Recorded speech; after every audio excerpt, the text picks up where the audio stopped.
What's up, guys? Wanted to address a topic that I've seen consistently throughout the years, as I've been uploading to YouTube, training myself, in the gym, etc., etc. Uh, People using bad form on max effort lifts, and then using the max effort lift as an excuse for their bad form. And it'll inevitably happen. Go look at, just pick a random person or just type in one rep max deadlift or something like that, or one rep max squat, and go find somebody whose technique broke down a lot, or they never even tried to use proper technique in the first place. And somebody in the comment section will say something about their form or their technique, and the OP will say, "Oh, well, it was a max effort, bro. I normally don't lift like this, but this was a max effort, so of course my technique is going to be bad."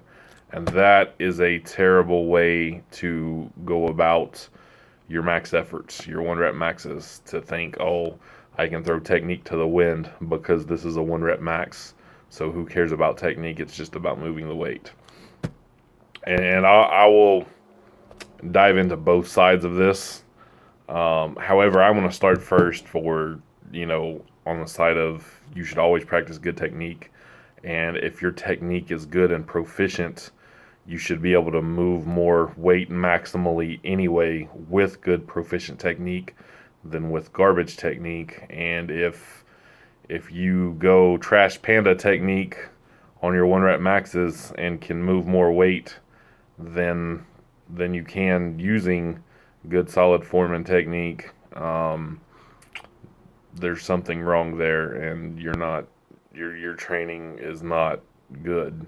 So that's the whole point of good form and proper technique, is to be able to move the most amount of weight maximally, and safely. And when you ingrain these movement patterns in your body, you should, uh, by all means, be hitting your one rep maxes with good technique. And if your technique stays sound, um, it should lead to a higher one rep max than throwing technique to the wind or having a technical breakdown.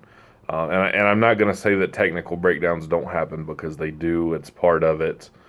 I'm saying you shouldn't be making excuses and throwing technique to the wind in the name of a one rep max.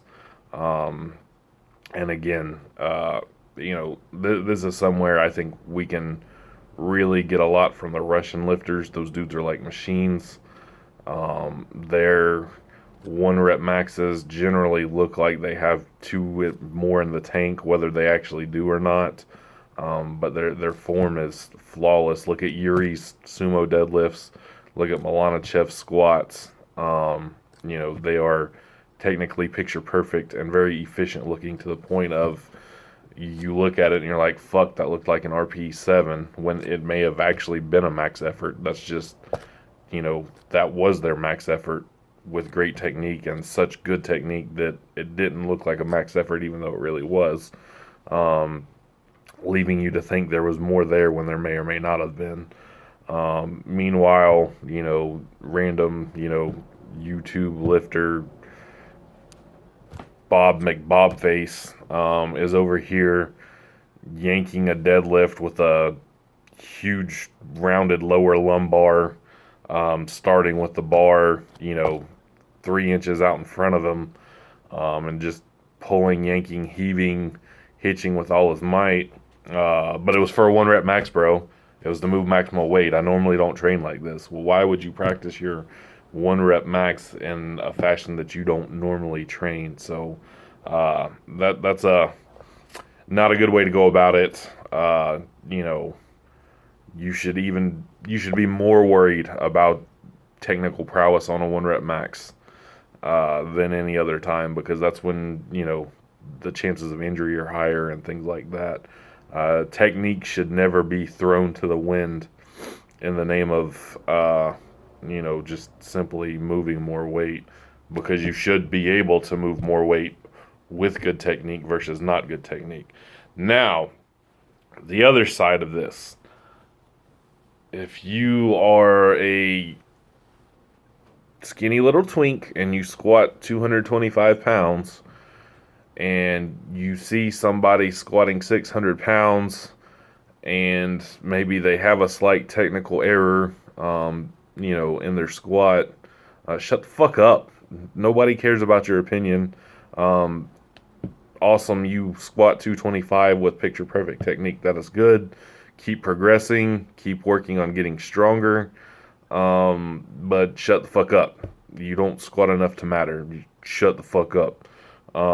And in terms of being in a meet, the total wins. Your technique doesn't win a meet. Your total wins a meet. So a person with a ugly fucking good morning squat, with an elbows flared out, bro, no leg drive having, no arch having bench press, with a hitched, rounded back, or not hitched because hitch isn't legal in competition, but a rounded back, ugly, yank the bar off the floor, start with a bar 6 inches out from my shins deadlift. If that person totals 1,800 pounds and your little twink 225 pounds squatting ass totals 500 pounds, they beat you. They beat you by a lot. They are a better power lifter than you. They may end up crippled in a wheelchair, but shut the fuck up. You suck. They beat you. They are better at the sport. And that's that. But to sum it all up, guys, don't let your technique go in the name of 1 rep maxes. Practice 1 rep maxes with good technique, and over time the rewards will reap themselves. Your longevity will be better, which is going to lead to ultimately a higher peak. And you should be able to move more with good technique than without it. But if you're not strong, if you're a little bitch, keep doing your little bitch stuff and shut the fuck up and let the big boys do what they do.